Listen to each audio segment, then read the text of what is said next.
righty, we can have the kids come forward for the children's message at this time.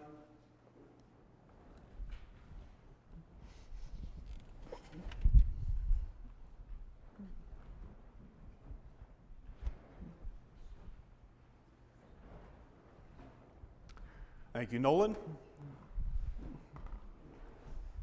You know, every Sunday afternoon, I always think, oh, that's what I should have said with the bucket after I say something.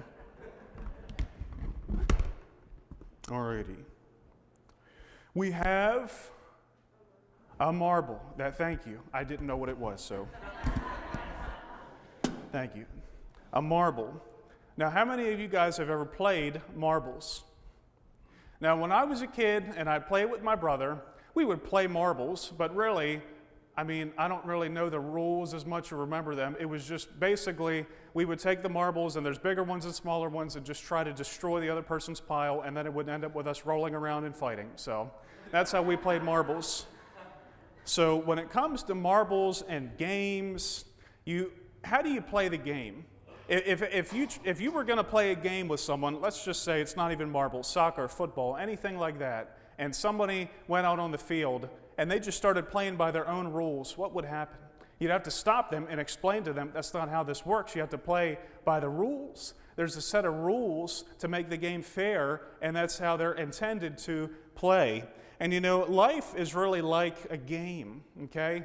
It's like a game, and we get to play in this game, but we have to play by the rules. And you know, God has given us His rules, hasn't He? He's given us the 10 Commandments. Don't murder, don't commit adultery, honor your father and mother, honor your father and mother, honor your father and mother. All those different commandments. But does the world like to play according to God's rules? No. And you know what? They can play those kind of games and not follow the rules, but what happens if you don't follow the rules? There's going to be consequences. And I want to tell you guys, and not only the kids, but all of us, when we live our lives, if we do not play according to the rules of the game, and God has given us the Bible, God has given us His Word, He has told us how we are to live, how's the best way to play. And when we sin, to sin means to miss the mark. It's like, imagine you're shooting a bow and arrow and you miss the target. That's one word for sin. You miss. When we don't play according to God's rules, there will be consequences. And sometimes those consequences hurt you, and sometimes those consequences hurt other people. Imagine if there's a guy down there and he thinks you're going to hit the target, and you go like that, and you hit him. It's not good, is it? I know that's kind of funny, but sin can hurt you and hurt other people. So when we play the game of life, we have to make sure we're following the rule book. And what's God's rule book? The Bible.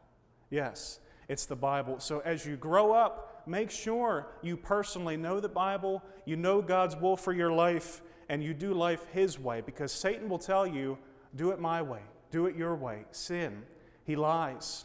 Doesn't work out. But when we follow God with a whole heart and keep His commandments, things go much better. So I'll give this back to you, sir. And I'll hang on to this just for now, but you guys can go back to your seats. Thank you.